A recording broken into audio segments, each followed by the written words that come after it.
अवतल दर्पण द्वारा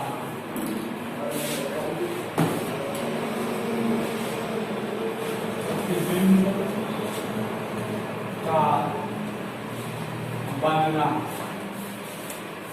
कैसे अवतल दर्पण प्रतिबिंब को बनाता है? Formation of image by concave mirror. English में लिख लो, formation of image by concave mirror.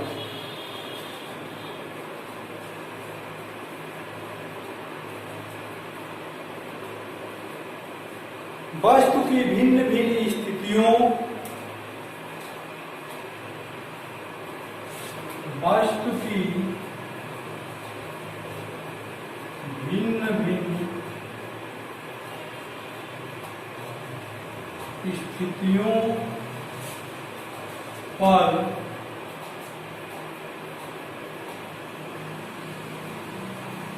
रखकर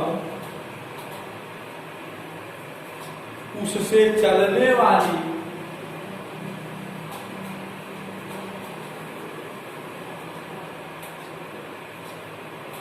प्रकाश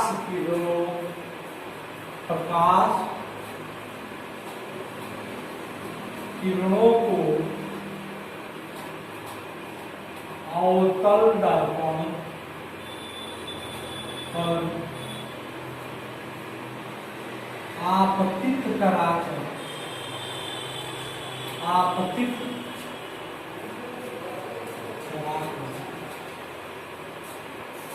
वस्तु का प्रतिबिंब, वस्तु का भिन्न भिन्न प्रतिबिंब बनाते हैं।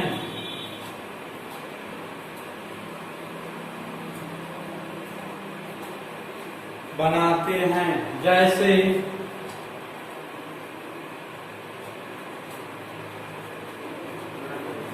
पहला पॉइंट डाल के इसमें लिखो, जब वस्तु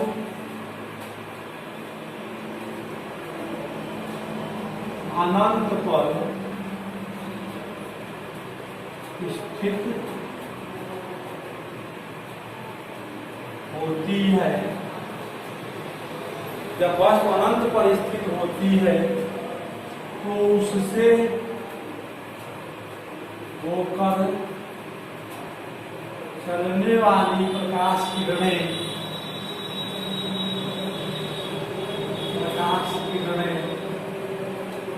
एक समांतर किरणपुंज के रूप में चलती हैं। जब ये किरणें अवतल दर्पण पर आपतित होती हैं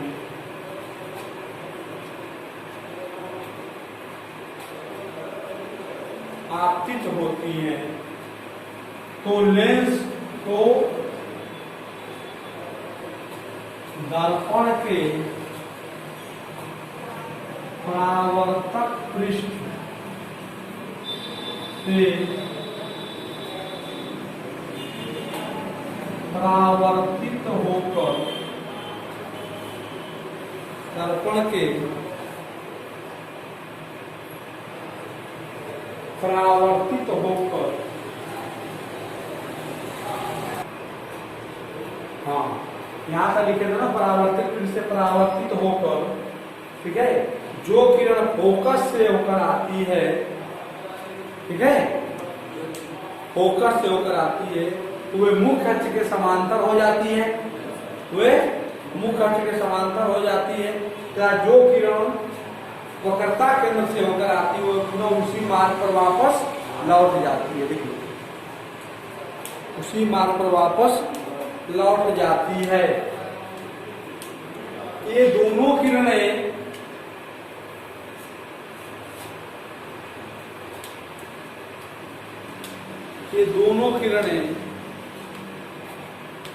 जिस बिंदु पर मिलती हैं, ये दोनों परावर्तित किरणें लिखी, ये दोनों परावर्तित किरणें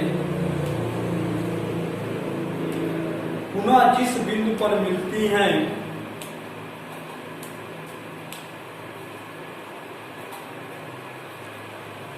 उस बिंदु पर वस्तु का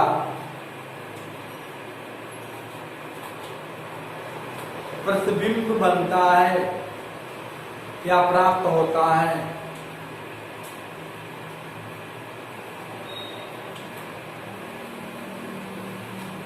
यह प्रतिबिंब दर्पण के फोकस तल में स्थित होता है।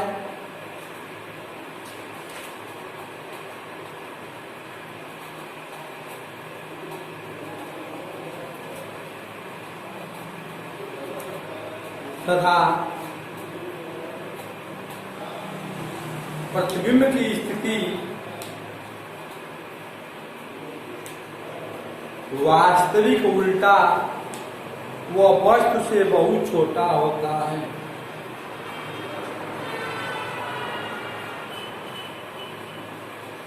इसको फिगर के माध्यम से हम समझने की कोशिश करेंगे।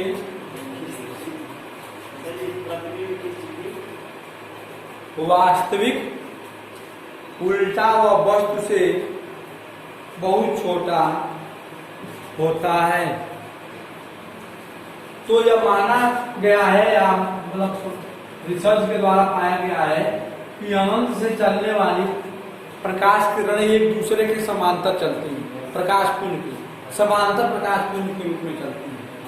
तो अगर यहाँ से समांतर प्रकाश पुंज के रूप में इसको किरणें चल रही हैं वस्तु से होकर के, तो ये किरणें समांतर आ रही हैं।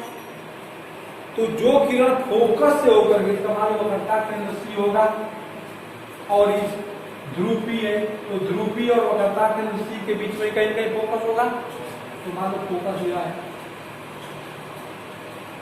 हमारा यह।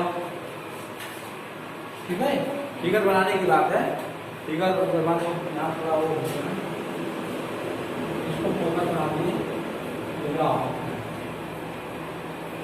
ठीक है, तो जो किरण फोकस से आ रही है होकर के समांतर किरण आ रही है, सारी किरण फोकस से एक किरण को दिखा के प्रदर्शित किया गया, जबकि ये प्रकाश पुंज के रूप में। तो फोकस से होकर आए तो फोकस से समांतर हो जाएगी, तो दिक्कत है। और जो किरण वक्रता केंद्र से होकर के आ रही है, मान लो वक्रता केंद्र यहाँ से, तो पुनः उसी मार्ग में वापस हो जाएगी। तो यहाँ से प्रकाश किरणें आ रही हैं और यहाँ से पुनः परावर्तित होकर के, अब ये दोनों किरणें जिस बिंदु पर काटेंगी उसी बिंदु पर वस्तु का प्रतिबिंब प्राप्त होगा, उसी बिंदु पर वस्तु का प्रतिबिंब प्राप्त होगा। मान लो यहाँ काट रहे हैं, ठीक है, या वहां फोकस जाए और ये काट रहे हैं प्रतिबिंब, तो यह हमारा आई डैश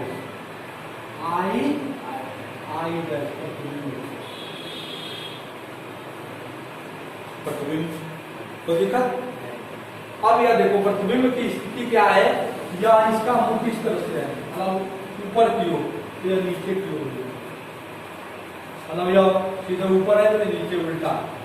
बस इतना बड़ा था अनंत पर स्थित है, बस कहाँ है, अनंत पर। और उसका प्रतिबिंब देखो फोकस और वक्रता केंद्र के बीच में यहाँ बन रहा है, आई डैश पर। यह देखो उल्टा है, क्या है, उल्टा है। वास्तविक है, दर्पण के सामने जो प्रतिबिंब बनेगा वो क्या हो जाएगा, वास्तविक प्रतिबिंब होगा। क्या होगा, वास्तविक प्रतिबिंब होगा।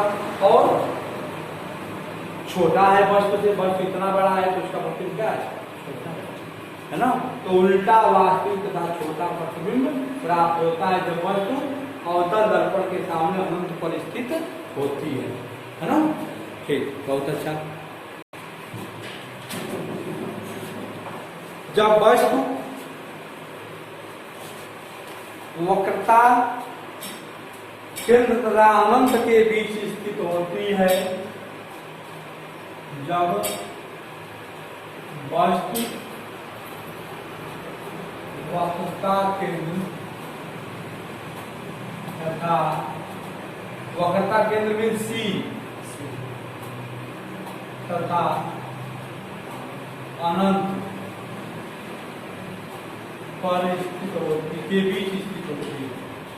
अनंत के बीच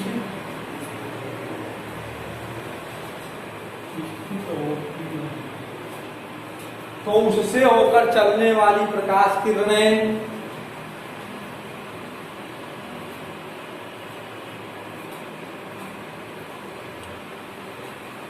अवतल दर्पण से परावर्तन के पश्चात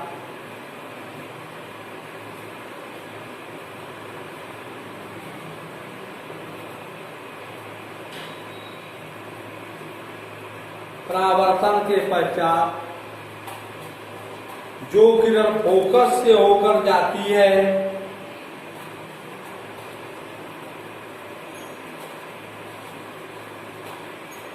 जो किरण फोकस से होकर जाती है तथा जो किरण वक्रता केंद्र से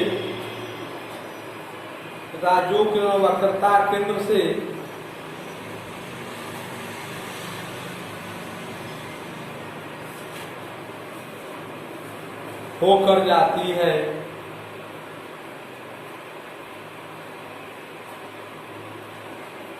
ये दोनों किरणें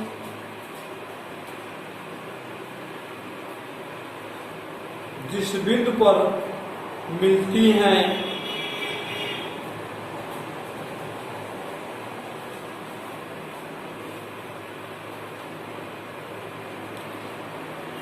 उस बिंदु पर वस्तु का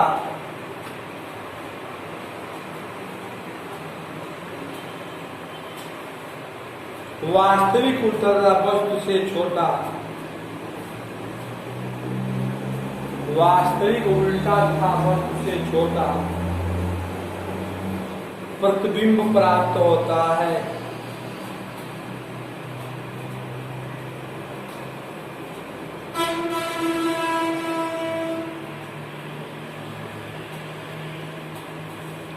जिसे निम्न चित्र द्वारा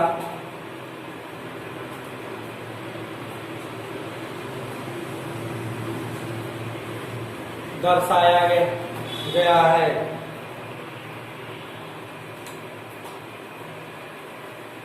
यहां समझने की कोशिश करो। ये अवतल दर्पण है, इसके सामने एक वस्तु को हम यहाँ ओ डैश वस्तु का नाम दे दिए हैं। अब यहाँ से जो किरण समांतर चल रही है हम नजदीक ला दिए हैं। यह वक्रता केंद्र या फोकस है, मालूम अभी बताते हैं आपको। तो जो किरण मुख्य अक्ष के समांतर आ रही है वस्तु से वो परावर्तित होकर के किससे होकर चली जाएगी, फोकस से होकर चली जाएगी। ठीक है। और जो किरण वक्रता केंद्र से होकर के आ रही है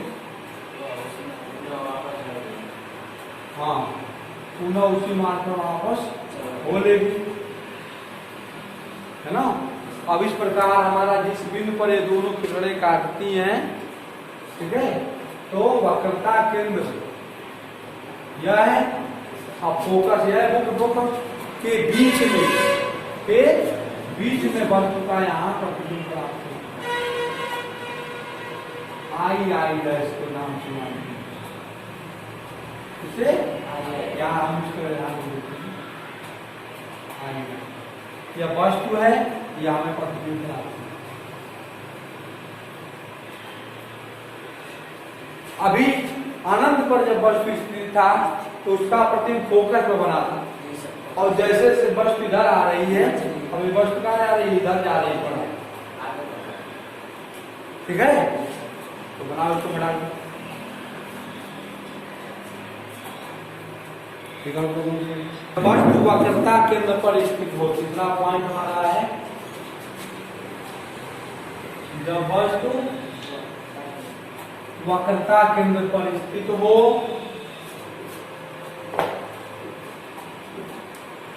तो उस वस्तु से हो चलने वाली प्रकाश किरणें, तो उस वस्तु से चलने वाली प्रकाश किरणें अवतल दर्पण से परावर्तित होकर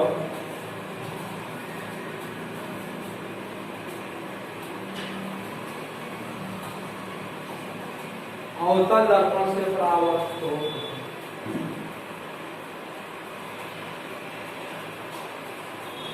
वक्रता केंद्र पर ही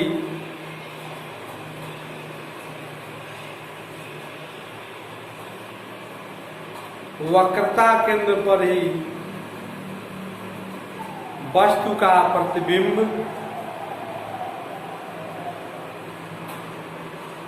बनाती है।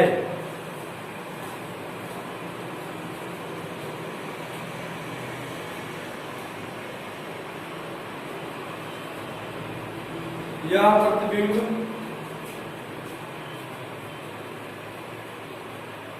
वस्तु के बराबर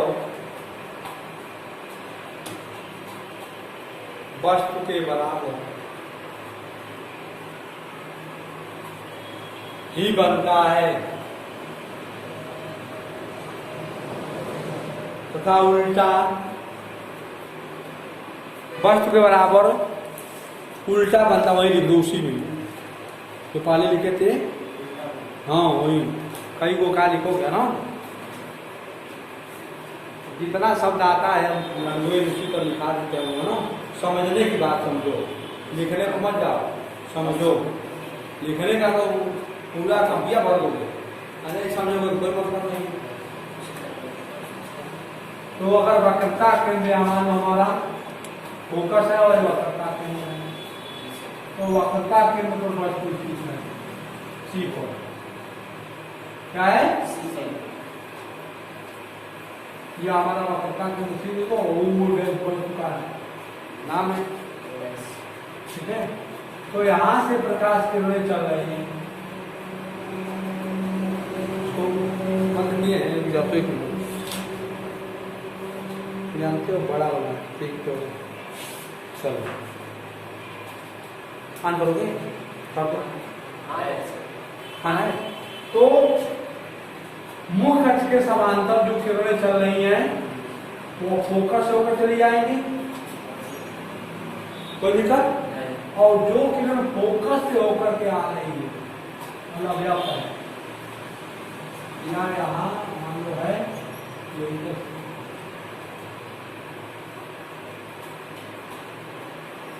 ध्यान रखना, मतलब ये कहा जा रहा है कि जो किरण मुख्य अक्ष के समांतर है, मुख्य अक्ष है, मुख्य जो किरण मुख्य अक्ष के समांतर आ रही है वो किससे होकर चली जा रही है? फोकस से। अभी बढ़ा दे। और जो फोकस से होकर के आ रही है तो मुख्य अक्ष के समांतर होगी। ये दोनों किरणें वक्रता केंद्र पर एक दूसरे को काटती हैं, और यहाँ हमारा वस्तु का प्रतिबिंब आई रहेगा, जो कि वस्तु के बराबर तथा उल्टा, वस्तु के बराबर का उल्टा, और वास्तविक करना और वास्तविक, ठीक है।